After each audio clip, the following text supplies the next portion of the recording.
আরেকজন জেলখানায় গেছে, আরেক নতুন জেলখানায় যে বলছে, ভাই আমি তো জেলে আসলাম, আমার তো কেস কাজ সামনে মেশিন দিয়ে ঢুকাইছে, তোমার কি দোষ? তো বলছে আমি দড়ি চুরি করেছিলাম।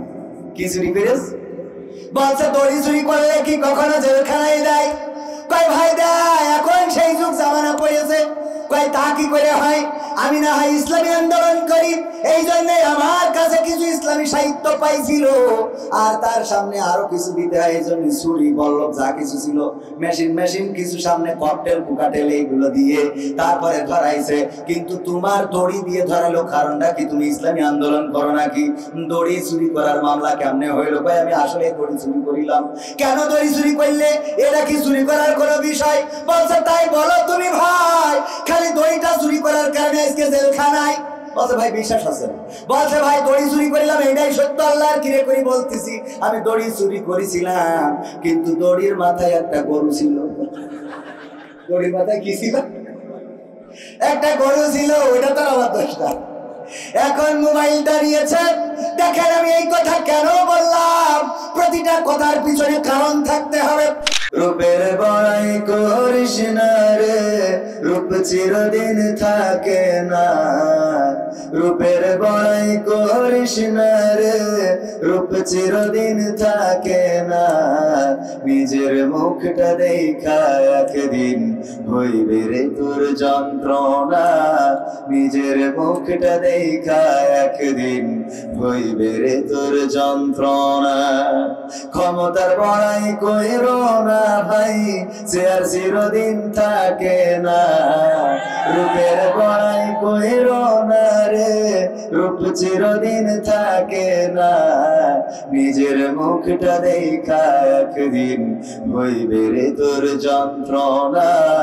নিজের মুখটা দেখা একদিন হইবে রে তোর যন্ত্রণা। সময় হইল বড় শিক্ষক, সব দিবে শিখাইয়া।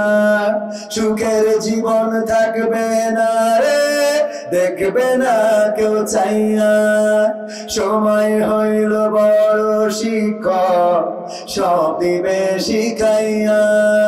সুখের জীবন থাকবে না রে, দেখবে না কেউ চাইয়া। মরার আগে মরবি রে তুই, জ্বালা সইতে পারবি না।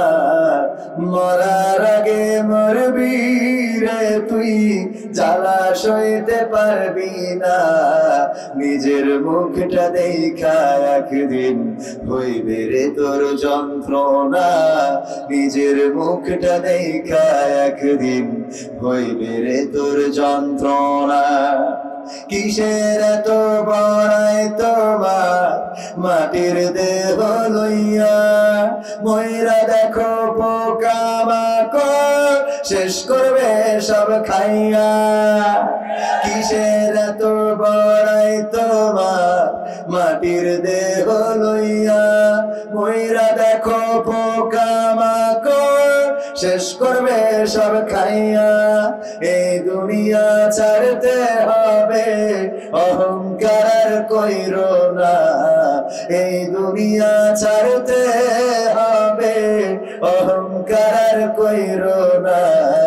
নিজের মুখটা দেখা একদিন হইবে রে তোর যন্ত্রণা। নিজের মুখটা দেখা একদিন হইবে রে তোর যন্ত্রণা। ক্ষমতার বড়াই কইরো না ভাই, চেয়ার চিরদিন থাকে না। চেয়ারের বড়াই কইরো না বোন, পাওয়ার চিরদিন থাকে না। নিজের চেয়ার দেখা একদিন হইবে রে তোর যন্ত্রণা। বঙ্গভবন দেখা একদিন হইবে রে তোর যন্ত্রণা। গণভবন দেখা একদিন হইবে রে তোর যন্ত্রণা। কথা ঠিক বললাম নাকি ভুল? এই গণভবন যখন টেলিভিশনে দেখাই কষ্ট লাগে না লাগে না? সংসদ ভবন যখন দেখাই কষ্ট লাগে না লাগে না? যখন বাংলাদেশটা দেখাই কষ্ট লাগে না লাগে না? পদ্মা সেতুর উপর থেকে টুস করে ফেলে দেবে যারে, সে আবার আজকে বাংলাদেশের সেই চেয়ারে সে ছিল। ঠিক না বেঠে? এই জন্য অহংকার করে কি কোনো লাভ আছে? এই চেয়ার চিরদিন থাকবে না, পাওয়ার চিরদিন থাকবে না। ওই যে কে যেন মান্না দে গেছিল, কফি হাউসের সেই আড্ডাটা আজ আর নেই, মনে আছে না নেই? এই কফি হাউসের আড্ডাটা থাকবে, বাংলাদেশ থাকবে, সংসদ থাকবে, করে ভবন থাকবে, চেয়ার থাকবে, পাওয়ার থাকবে। শুধু যারা ক্ষমতার অপব্যবহার করেছে তাদের অস্তিত্ব বাংলার জমিনে থাকবে না। ঠিক না বেঠে?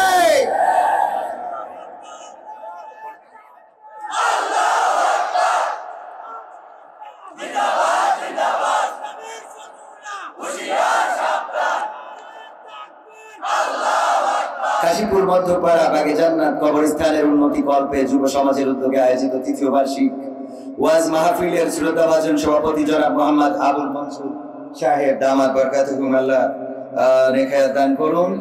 পাশাপাশি রয়েছেন মাহফিল পরিচালনায় রাশিদুল ইসলাম, যিনি অনেকবার যোগাযোগ করেছেন আমাদের সাথে এবং আলোচনা করেছেন অনেকেই, তার মধ্যে হাফেজ মোহাম্মদ আলিফ উদ্দিন, সিরাজুল ইসলাম ফরিদি, আবুল কালাম আজাদ এবং মাওলানা ডক্টর তোহা বিন নজরুল ইসলাম, যিনি আমার আগে আলোচনা করলেন। এছাড়া মঞ্চে উপস্থিত আরো অনেকের হওয়ার কথা, মোসাম্মদ মরিয়াম খাতুন, মোসাম্মদ সালেহা খাতুন, হয়তোবা ওনারা বাইরে আছেন। পাশাপাশি আমাদের চেয়ারম্যান সাহেব, উনি নির্বাচিত। আমি কইলাম যে আপনি কি স্বতন্ত্র নাকি? কই না, বিএনপি। তো আমি কইলাম কেমনে হইলেন? ফাঁক ফোকর দেখো কি করে হয়ে গেছে, ঠিক না? কারণ ইতিপূর্বে চেয়ারম্যান, এমপি, মন্ত্রী যা ছিল, ভোটের কি দরকার ছিল? বিনা ভোটেই তো হয়েছে। আমি যশোরের চৌগাছা উপজেলায় আলোচনা করতেছি, চেয়ারম্যান পাশে বসা, আলোচনায় 2 ঘন্টার মধ্যে সরকারের যত উন্নয়ন সব বলা শেষ, চেয়ারম্যান পাশে বসা। একটু তো ভেবেছেন দেখি, মানে আমাদের অবস্থা হয়ে গিয়েছিল যে মানে দুই পাশে পুকুর, আপনারা কি বলেন? 2 পাশে পুকুর বা খাল, এই 2 পাশের এই পুকুরের মাঝখান দিয়ে একটা রাস্তা ট্রাক নিয়ে যাচ্ছে। যাওয়ার সময় যখন গেছে খালি, তখন অসুবিধা হয় নাই, কিন্তু গাছগুলো যখন বোঝাই করেছে বা ধান বোঝাই করেছে, তখন ট্রাক ভারী হয়েছে না? হয় নাই। তো এই ভারী ট্রাকটা যখন এবার 2 পাশে পুকুর ওই রাস্তা দিয়ে যাচ্ছে, এখন তো ট্রাকের ড্রাইভারেরও মানে জানের মধ্যে পানি নাই, হেল্পারেরও নাই। কয় কি সামনে যা, যে দেখ কোনে ভালো, মানে কোন পাশ দিয়ে ভালো সেই পাশ দিয়ে যাইতে বলিস। তো এখন কয় উস্তাদ ডানি রেখে, তো ডানি যেই দেয় ওই ডানের পুকুরের মধ্যে যাইতে যায়। তো উস্তাদ পাই, আবার বাম দিকে দেয়, আবার বামের পুকুরে যাইতে যায়, আবার উস্তাদ ডানে। এই ডানে বাই করতে করতে এই গাড়ি চলে গেছে পুকুরের মধ্যে। যাওয়ার পরে বলতেছে উস্তাদ যেমনে ভালো সেমনে রেখে। পুকুরের মধ্যে যাওয়ার পরে কি উস্তাদ যেমনে ভালো হয় সেমনে রেখে। তো আমাদের আলোচনা ডানে বামে সব মালাইকারা বসে থাকতো, আল্লাহর ওলিরা, ঠিক না বেঠিক? ডানে বললে কয় উস্তাদ একটু, আবার বামে এটা না, ঠিক না বেঠিক? তো ডানে বামে মাঝখান দিয়ে আমাদের যাইতে যে প্রচুর কষ্ট হয়েছে। আবার এখনো যে কষ্ট চলে গেছে তা কিন্তু না, এখনো ঝামেলা আছে, ঠিক না বেঠিক? আছে না নাই? আমার আচারি ভাই কি দেখি কইছে, তা নিয়ে গোলমাল হয়েছে না? হয় নাই। এখনো কথা বলতে গেলে মাঝে মাঝে কিছু বাধা আসে। ওরা কারা, কোত্থেকে আসে ওরা, ঠিক না বেঠিক? এখনো বাধা দেওয়ার মতো যারা আছে বাংলাদেশে, বলে দিচ্ছি, সাবধান করে দিচ্ছি, এই বাংলাদেশ রক্ত দিয়ে এনেছি। এই বাংলাদেশে যারা রক্ত দিয়েছে তারা আওয়ামী লীগ, বিএনপি, জামাত, জাসদ, বাসদ নয়, বাংলাদেশের ছাত্র জনতা রক্ত দিয়েছে। বলা যায় গোটা বাংলাদেশের জনগণ রক্ত দিয়েছে। সুতরাং এই দেশ কোন দলের বেকার বাবার পৈতৃক সম্পত্তি নয়। সুতরাং আজহারি ভাইয়ের মাহফিলে যারা বাধা দিয়েছে তাদেরকে হুঁশিয়ার করে দিয়ে বলতে চায়, আগামীতে যদি এমন করে বাধা দেওয়া হয় তাদেরকে স্টেজ থেকে ঘাট ধরে নামিয়ে দেওয়া হবে।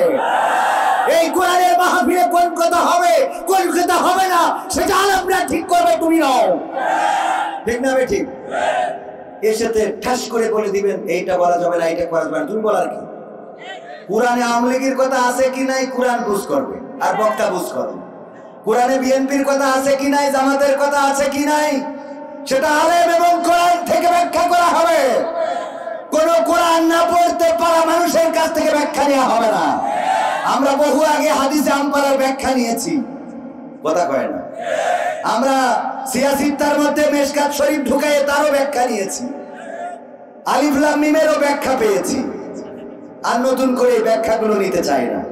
এখন যেগুলো ব্যাখ্যা হবে সেইগুলো যেগুলো আল্লাহর রাসূল ব্যাখ্যা করে মদিনায় কল্যাণ রাষ্ট্র গঠন করেছিলেন, সেই ব্যাখ্যা এখন হবে।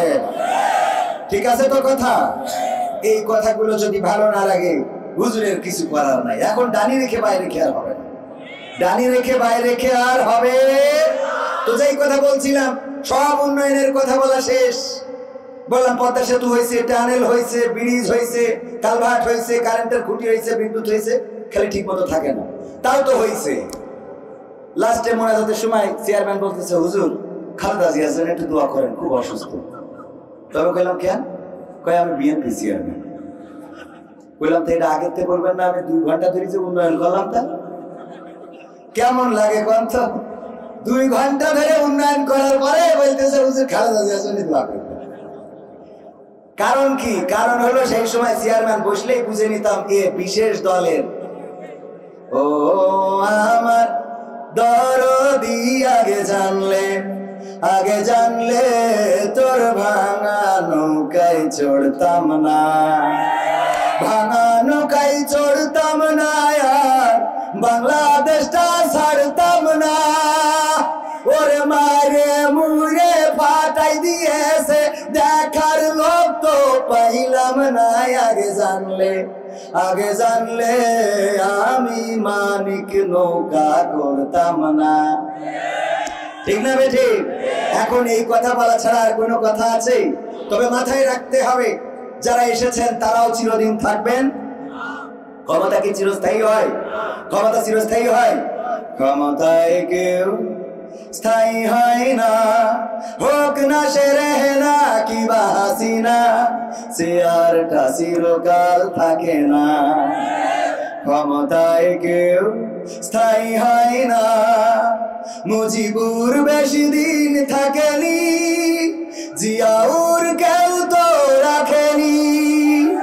এরশাদ চলে গেছে পৃথিবী ছেড়ে, এরশাদ চলে গেছে পৃথিবী ছেড়ে, কেউ আজ তার কথা কয় না। ক্ষমতায় কেউ স্থায়ী হয় না, হাসিনা ক্ষমতা ধরে রাখতে আয়না ঘর বানিয়েছিল, জনগণের রোশানলে দাদার দেশে পালিয়ে গেল। হাসিনা ক্ষমতা ধরে রাখতে আয়না ঘর বানিয়েছিল, জনগণের রোশানলে দাদার দেশে পালিয়ে গেল। ডিবি হারুনের পাশে আর, ডিবি হারুনের পাশে আর পরিমণিদের দেখা যায় না। ঠিক না বেঠে? ক্ষমতায় কেউ স্থায়ী হয় না। কথা ঠিক আছে তো? আজকের এই মাহফিলের উপস্থিত আছেন আমাদের চেয়ারম্যান সাহেব, আছেন বিএনপির উপজেলা কমিটির সদস্য মেবি, এবং আরো অন্যান্য গণ্যমান্য ব্যক্তিবর্গ। আমার সামনে অনেকেই আছেন, অনেক বড় বড় আলেম, আলিয়া, কওমিয়া, হাফেজিয়া মাদ্রাসার অনেকেই রয়েছেন, যাদের পায়ের জুতা 2খানা সোজা করে দিতে পারলে নিজেকে ভাগ্যবান মনে করতাম। আপনাদের সামনে এখানে বসে কথা বলা এটা বেআদবি। এজন্য মাঝে মাঝে আমাকে আবার ফেসবুকে, অনলাইনে মোটামুটি আলোচনা সমালোচনাও করে যে আপনি কেন এইভাবে কথা বলবেন। আসলে কেউ বলছে না দেখে বলা শুরু করেছি। এতদিন তো বলেন নাই, এতদিন বলেন নাই। যখন এই 2 মাস 3 মাস স্বাধীনতা অর্জন হয়েছে তখন বলেন আপনি কেন বলবেন। যখন বলার দরকার ছিল তখন কিন্তু ওরা বলে নাই, কথা কয় না, তখন বলে না। এখন সুযোগ পেয়ে এখানে এসে একেবারে কুপিয়ে দিচ্ছে। ওরা কারা, কোত্থেকে আসে ওরা? মন চাইলো সমালোচনা করলেন, অসুবিধা নাই। কারণ যদি হয় রবের জন্যে, আমাদের কাজ যদি হয় রবের জন্য, সেটা ভালো হোক মন্দ হোক, যদি রবের জন্য হয়, মানুষের বলা কথায় আমাদের কি আসে যায়? মানুষের দেয়া কষ্টে আমাদের কি ক্ষতি হয়? কারণ আমরা তো চেয়েছি আল্লাহর রাজি খুশি, বলেন ঠিক কিনা? আল্লাহ রাব্বুল আলামিনের পথে চলেছি বলেই আজকে এই মঞ্চে কথা বলি। আমি একজন নাট্যকার মানুষ, এটা তো অন্তত জানেন। আমি যদি টেলিভিশনের নায়ক নায়িকা নিয়ে নাটক করতাম, তাহলে চঞ্চল, মোশাররফ করিম এই অ্যাঙ্গেলের হয়ে আমেরিকা, লন্ডনে ঘুরে বেড়াতাম, ঠিক কিনা? কিন্তু ওই পথে যাই নাই। কেন যাই নাই? ওটা আমার রব পছন্দ করেন না। ওটাও আমাদের জন্য জায়েজ নয়। এই জন্য এই পথে রয়েছি, আল্লাহ এই জায়গায় এনে দিয়েছেন, তো আপনি এত কষ্ট পান কেন? আপনি আল্লাহর সিদ্ধান্তের বিরুদ্ধে যান কেন? আল্লাহ যার রিজিকে লিখেছে আপনার পাবনার দাসুরিয়ার মিষ্টি, সে তো দাসুরিয়ার মিষ্টি খাবে নাকি? আর যার রিজিকে টয়লেটের পায়খানা লিখেছে সে সেটা খাবে। তো আল্লাহ আমার রিজিকে যদি দাসুরিয়ার মিষ্টি, এই জায়গার পায়েস লিখে থাকে, আপনাদের যে জলে জলে কেন জলে? আল্লাহ মাফ করুন, আল্লাহ ক্ষমা করুন। আজকে আমার মতো অধমকে এখানে বসানোর জন্য আল্লাহর শুকরিয়া আদায় করছি। পাশাপাশি যারা উপস্থিত হয়েছেন, পর্দার অন্তরালে রয়েছেন, মাইকের আওয়াজ শুনছেন, সবাইকে অন্তরান্তর স্থল থেকে সালাম জানাচ্ছি। আসসালামু আলাইকুম ওয়া রাহমাতুল্লাহি ওয়া বারাকাতুহু। আমরা অত্যন্ত আনন্দিত, আজকের মাহফিলের প্রধান মেহমান আল্লামা সাদিকুর রহমান আল আজহারি। আমি যখন সঙ্গীত করতাম অনেক আগে, মালয়েশিয়াতে থাকতে মাঝে মাঝে দেশে এসে, ওই সময় চট্টগ্রামে প্রথম আমি মোহতারামকে দেখেছিলাম। তখন ওনারও বয়স অল্প ছিল, আমারও বয়স অল্প ছিল। আল্লাহ সেখান থেকে এই পর্যন্ত আবার এই বছর আজকে এখানে দেখা হয়ে গেল, বা দেখা হবে, এখনো দেখা হয় নাই। আমার মাহফিলে চেয়েছিলাম যেন মোহতারাম আমার মাহফিলটায় আসেন, কিন্তু উনি সময় দিতে পারেন নাই। আলহামদুলিল্লাহ আল্লামা মামুনুল হক আসছেন, ঠিকানা তানজিমুল কোরআন ক্যাডেট মাদ্রাসার উদ্বোধন উপলক্ষে মাহফিলে প্রধান বক্তা হিসাবে। আমির হামজা আছেন দ্বিতীয় বক্তা, এবং শামীম সাইদি ভাই আছেন আমাদের বিশেষ মেহমান হিসাবে। আলহামদুলিল্লাহ আমি ভাইকেও চেয়েছিলাম, ভাই সময় দিতে পারেন নাই, তবে আগামীতে দিবেন ইনশাআল্লাহ। আপনারা তাকে পেয়ে খুশি না বেজার? কারা কারা খুশি একটু হাত দেখতে চাই। লিল্লাহি তাকবীর, লিল্লাহি তাকবীর। আল্লাহ হাত দুখানা কবুল করুন। আজকে একটি কথা বলবো যে ভাই, গতবারও লোকের সমাগম হয়েছিল অনেক। আবরারুল হক আসিফ ভাই উনি ছিলেন বক্তা, অনেক চমৎকার আলোচনা করেন। উনার আলোচনায় সেদিন একটা কমেন্ট দেখলাম, একজন বোন কমেন্ট করেছে, হুজুরের জন্য দোয়া রইল, হুজুরের দোয়া, হুজুরের ওয়াজ শুনে আমার এই পর্যন্ত 4টা বয়ফ্রেন্ড হয়েছে। সুবহানাল্লাহ, এরা কয় সুবহানাল্লাহ, পাকামো কয় হুজুরের ওয়াজ শুনে কয়টা বয়ফ্রেন্ড হয়েছে? তো এই বয়ফ্রেন্ড গার্লফ্রেন্ডের আলোচনা গত বছর শুনতে এসে পাবনাবাসী আবার নাকি চলে গিয়েছে। আত্মার খোরাক দিতে ব্যর্থ হলে জনগণ বসতে চায় না, ঠিক না? আত্মার খোরাক দিতে ব্যর্থ হয়েছে সবচেয়ে বেশি ইতিপূর্বে 15টা বছর যে চেয়ারটা ধরেছিল সে। এই জন্য জনগণ মৃত্যুকে ভুলে গিয়েছি। কথা কয় না, ঠিক না বে ঠিক? জনগণের পদ্মা সেতু দিয়েছে এটা ঠিক, টানেল দিয়েছে এটা ঠিক, রাস্তা পাকা করেছে এটা ঠিক, ঘরে ঘরে বিদ্যুৎ দিয়েছে এটা ঠিক, ভূমিহীনদের ঘর বাড়ি করে দিয়েছে এটা ঠিক, কিন্তু এই জনগণের আত্মার যে খোরাক সেটা দিতে ব্যর্থ হয়েছিল। কারণ এই জনগণ স্বাধীনতা চেয়েছিল, এই জনগণ কথা বলার স্বাধীনতা চেয়েছিল, এই জনগণ দুর্নীতিমুক্ত বাংলাদেশ চেয়েছিল, এই জনগণ চেয়েছিল এই বাংলাদেশে স্বাধীনতার সার্বভৌমত্ব নিয়ে সবাই যার যার মতো ধর্ম কর্ম করবে। কিন্তু ইতিপূর্বের সরকার তারা কোন ঠাসা করে রেখেছিল, শুধুমাত্র তাদের দলের যারা, তাদের মতের যারা, তাদের স্বাধীনতা ছিল, আর বাকি যারা ছিল তারা ছিল এই বাংলাদেশে যেন রোহিঙ্গা হয়ে দাঁড়িয়েছিল। বলেন ঠিক কিনা? এই জন্য বাংলাদেশের মানুষ নিজেদের স্বাধীনতা খুঁজে নিয়েছে, আর এই স্বাধীনতা খোঁজার জন্য যে পথ রাস্তা সেটা বলে দেয় আমাদের কোরআন, ঠিক না বে ঠিক? এই কোরআন আমাদের বলে দিয়েছে কি করে একটা দেশ, কি করে একটা রাষ্ট্র, কি করে একটা সমাজ যদি চালায় তাহলে শান্তি আসবে, সবাই সুখে থাকবে, সেটা বলে দিয়েছে।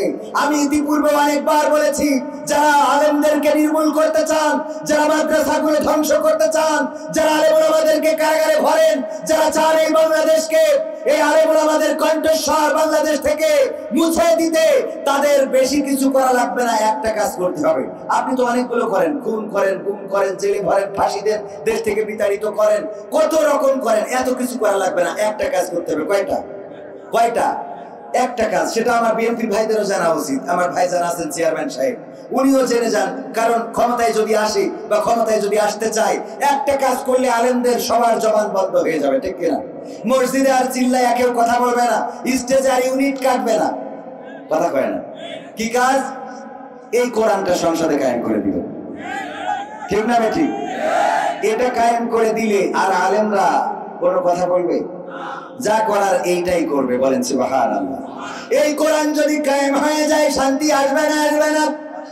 এই কোরআন যদি কায়েম হয়ে যায়, নিরাপদে থাকবে নারীরা, গরিবরা তাদের অধিকার ফিরে পাবে, ধর্ষকেরা ধর্ষণ করে দিনের আলোতে বেড়াতে পারবে না, জেনাকারীরা জেনা করতে পারবে না, খুনকারীরা খুন করার পরে নিজেদের পিস্তল উঁচু করে বাজারের মধ্যে মহড়া দিতে পারবে না, কেউ অন্যায় করতে পারবে না, অবিচার করতে পারবে না। এই যে আজকের এই মাহফিলে আসার পথে আমাদের যখন রিসিভ করে নিয়ে আসছিল, তখন সভাপতি সাহেব আমাদের রাশিদুল ভাই ওনার পকেট থেকে ফোনটা এক আল্লাহর ওলি নিয়ে নিয়েছে চার্জ দেওয়ার জন্য। কিসের জন্য? হুজুর সভাপতি সাহেব আপনি তো ব্যস্ত। ভাই কই, সত্যি বলছি তো? হ্যাঁ সত্যি। আবার প্রমাণ নিয়ে নিয়েন যে হুজুররা এসে কি বলে না। আমাদের নিয়ে আসছিল, এর মধ্যে তাকবীর দিচ্ছে, সকাল থেকে মোবাইলে চার্জ দেওয়ার সময় পাই নাই, এই জন্য চার্জের দাগও কমে গেছে। কোন আল্লাহর বান্দা পকেট থেকে নিয়েছে চার্জ দেওয়ার জন্য, তবে চার্জ দিবে কিন্তু মোবাইলটা আর দিবে না। একজন জেলখানায় গেছে, আর নতুন জেলখানায় যে বলছে ভাই আমি তো জেলে আসলাম, আমার তো কেস কাজ সামনে মেশিন দিয়েতে ঢুকাইছে, তোমার কি দোষ? তা বলছে আমি দড়ি চুরি করেছিলাম। কি চুরি করেছ? বলছে দড়ি চুরি করলে কি কখনো জেলখানায় দেয়? কয় ভাই দেয়, এখন সেই যুগ জামানা পড়েছে। কয় তা কি করে হয়? আমি না হয় ইসলামী আন্দোলন করি, এই জন্য আমার কাছে কিছু ইসলামী সাহিত্য পাইছিল, আর তার সামনে আরো কিছু দিতে হয়, এই জন্য ছুরি বল্লভ যা কিছু ছিল, মেশিন কিছু সামনে ককটেল কুকাটেল এইগুলো দিয়ে তারপরে ধরাইছে। কিন্তু তোমার দড়ি দিয়ে ধরালো কারণটা কি? তুমি ইসলামী আন্দোলন করো নাকি? দড়ি চুরি করার মামলা কেমনে হইলো? ভাই আমি আসলে দড়ি চুরি করিলাম। কেন দড়ি চুরি করলে? এটা কি চুরি করার কোনো বিষয়? বলছে তাই বলো তুমি ভাই, খালি দড়িটা চুরি করার কারণে আজকে জেলখানায়? বলছে ভাই বিশ্বাস আছে? বলছে ভাই দড়ি চুরি করিলাম, এটাই সত্য, আল্লাহর কিরে করি বলতেছি, আমি দড়ি চুরি করেছিলাম, কিন্তু দড়ির মাথায় একটা গরু ছিল। দড়ির মাথায় কি ছিল? একটা গরু ছিল, ওইটা তো আমার দোষটা। এখন মোবাইলটা নিয়েছে। দেখেন আমি এই কথা কেন বললাম, প্রতিটা কথার পিছনে কারণ থাকতে হবে, যুক্তি থাকতে হবে। আল্লাহ রাব্বুল আলামিন ছোট ছোট বিষয় দিয়ে উপমা দিয়েছেন। মশা মাছি মৌমাছি সব নাম কোরআনে আছে না নাই? কোরআনে আল্লাহ রাব্বুল আলামিন সব বিষয়ে সবিস্তারে বলে দিয়েছেন। সূরা ফাতিহার পরের সূরার নাম কি? বাকরা। এই বাকরা সূরার অর্থটা কি? গাভী দিয়ে শুরু করেছে, আর শেষের সূরার নাম কি? নাস। নাস শব্দের অর্থ কি? মানুষ। তার মানে মানুষ গরু থাকে, মানুষ বানায় কোরআন সব কমপ্লিট করে দেয়। সুবহানাল্লাহ। গরু দিয়ে শুরু করে মানুষ বানিয়ে দিল। ওগো আমার ভাইয়েরা, সেই কোরআন থেকে দূরে থাকি। দেখেন উনার মোবাইল যিনি চুরি করেছেন, আইপি নাম্বার আছে না নাই? এই আইপি নাম্বার দিয়ে যদি থানায় মামলা করা হয়, জিডি করা হয়, তাহলে কে চুরি করেছে, কোথায় গিয়েছে, কার থেকে কোথায় বিক্রি হয়েছে, সবগুলো বের করা সম্ভব নাকি সম্ভব না? এখন ডিজিটাল যুগ, সবই বের করা সম্ভব। বের করার পরে যে ব্যক্তিটা পকেট থেকে মোবাইলটা বের করে নিয়েছিল, কোরআনের আইন অনুযায়ী তার শাস্তি কি? হাত কেটে দাও। এখন ধরে নেন আমার আমির সাহেব কাজটা করে ফেলাইছে, বেকায়দা, শয়তানের ওয়াসওয়াসা হইতে পারে না? পারে। আমির সাহেবের হাত কেটে দিয়েছে কোরআনের আইন অনুযায়ী। আর জামাত ইসলাম তাকে এই পাবনার এই অঞ্চলের জন্য নমিনি করেছে, প্রার্থী করেছে যে দাঁড়িপাল্লা নিয়ে ভোটে দাঁড়াতে হবে। উনি এক সময় মোবাইল এই যে পকেট থেকে চার্জ দেওয়ার জন্য নিয়েছিল, এর কারণে হাতটা কাটার পরে যদি এখন আপনাদের সামনে এসে বলে আমি জামাত ইসলামের প্রার্থী, সবাই দাঁড়িপাল্লায় মারো, মারবেন আপনারা? বলবেন আপনি যাই হন তাই হন, এক সময় যে আপনি কোন মাল ছিলেন বুঝা সারারি, ঠিক না বেঠে?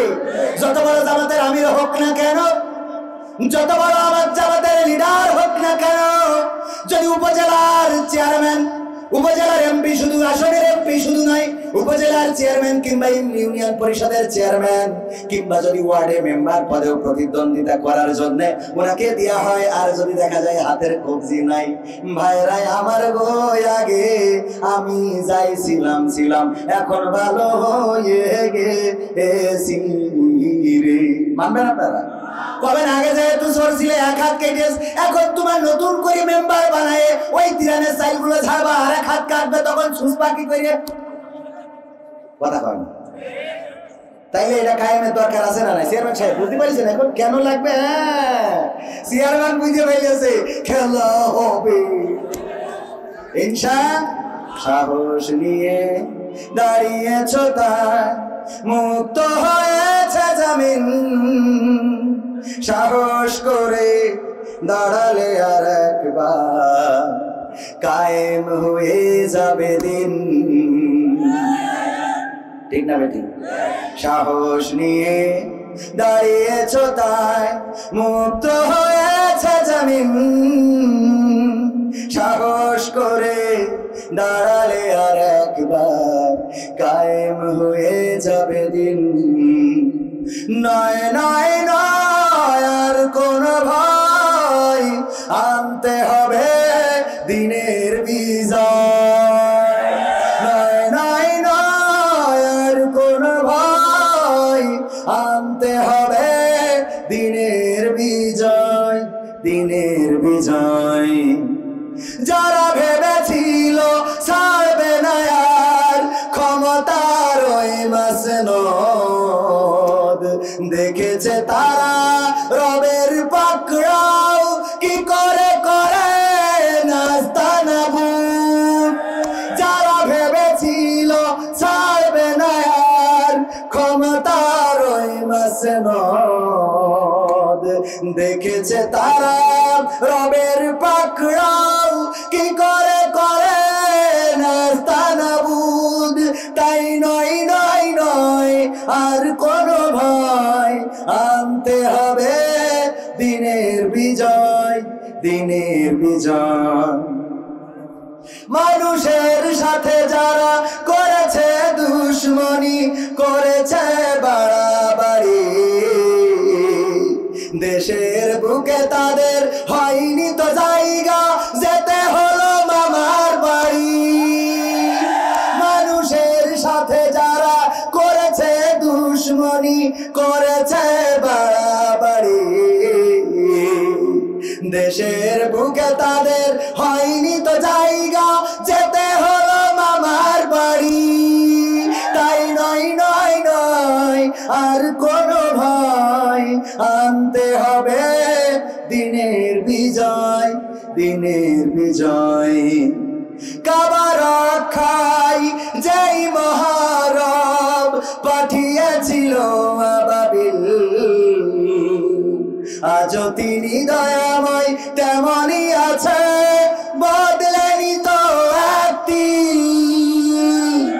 ঠিক না বেঠিক? নাকি বয়স হয়ে গেছে? নাউজুবিল্লাহ বলে, নাউজুবিল্লাহ। বৃদ্ধ হয়েছেন? নাউজুবিল্লাহ।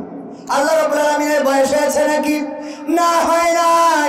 এই জন্য বলেছি কাবা রক্ষায় যেই মহারব পাঠিয়েছিল আবাবিল, আজও তিনি দয়াময় তেমনই আছে, বদলেনি তো একদিন। তাই নয় নয় নয় আর কোন ভয়, আনতে হবে দিনের বিজয়, দিনের বিজয়। সাহস নিয়ে দাঁড়িয়েছ তাই মুক্ত হয়েছে জামিন, সাহস করে দাঁড়ালে আর একবার কায়েম হয়ে যাবে দিন। কায়েম হবে না? হবে না? যেভাবে সাহস নিয়ে 5ই আগস্টে আপনারা দাঁড়ালেন রাস্তায়, ছোট ছোট বাচ্চা শিশুরা পর্যন্ত এসেছে বাবার সাথে, মায়ের সাথে। টেলিভিশনের সাংবাদিকেরা মাইক্রোফোন ধরলো, কেন এসেছো? বললো আবু সাঈদের রক্তের প্রতিশোধ নিতে এসেছি। যদি তুমি মরে যাও, আবু সাঈদের মতো মরতে চাই, বুক পেতে দিয়েছে কারা? ছোট ছোট বাচ্চা শিশুরা।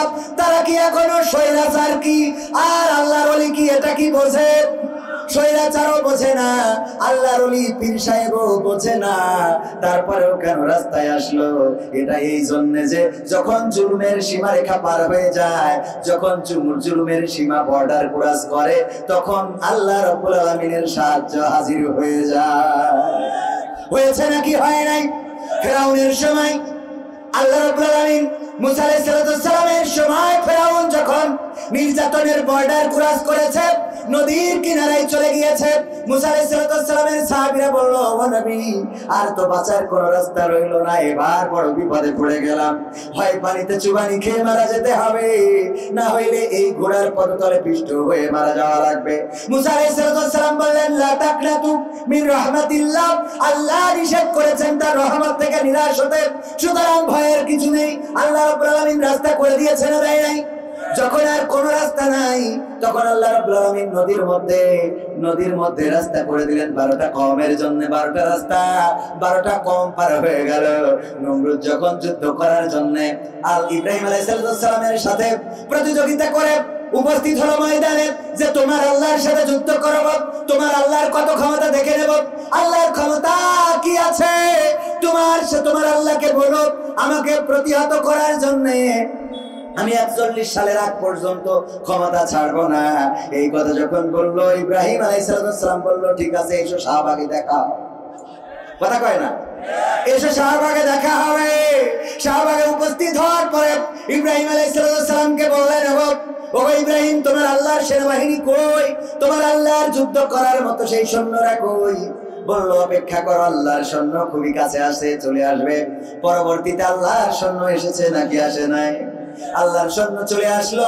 মশা আসার পরে কামড় দিল, আর ফেরাউনের বাহিনী মারা গেল। ন্যাংরা মশা যেটা, ওটা বললো, দেখ আমি তো পঙ্গু, আমার তো কিছু করার নাই, আমি তো কারোর সাথে পেরে উঠবো না, তোরা দয়া করে ফেরাউনের নমরুদের দায়িত্বটা আমার দে। নমরুদের দায়িত্ব এই যে বর্তমান যুদ্ধেও ন্যাংরারাও পথে নেমেছে নাকি নামে নাই? হুইল চেয়ারে করে রাজপথে নেমেছে না নামে নাই?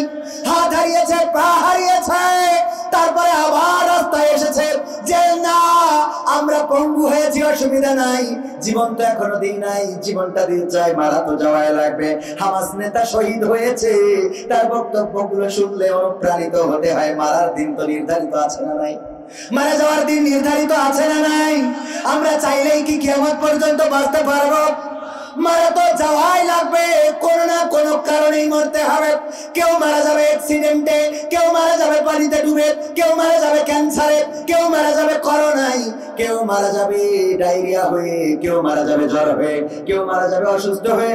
এমনি ভাবে সবাই তো মারা যাবে, কিন্তু যার কিছু হবে না তার কি হবে বলেন? হ্যাঁ, সেও মারা যাবে, কিন্তু কিছু একটা হবে। কি হবে বলেন তো? টেলিভিশনে বলেন বার্ধক্যজনিত কারণে কবির বিন সামাদ কিল্লাফ হতে বলে না, বলে না, ইন্না লিল্লাহি dot dot dot dot dot dot রাজিউন, মানে ডট ডট ডট ডট, ওরা তো সব ওদের জন্য পড়ার দরকার নেই। সব মতিয়া মারা গেছে না যায় নাই? কেন মারা গেল? বার্ধক্যজনিত কারণে। যার কোনো কারণ নেই, জীবনে কোনোদিন রোগ হয় নাই, সর্দি নাই, জ্বর নাই, কাশি নাই, হাসি নাই, এই লোকটাও মারা যাবে একদিন না একদিন, বার্ধক্যজনিত কারণে মারা যাবে। ঠিক আছে, বার্ধক্য হবে, কালো দাড়িটা সাদা হয়ে যাবে, কালো চোখটা খোলা হয়ে যাবে। যেই প্রেমিকাকে দেখে আমার যুবকেরা রাতের রাত নাই, দিনের দিন নাই, কত সাধনা, লাইলাতুল ফেব্রুয়ারিতে জেগে রাজ্যে ইবাদত করে।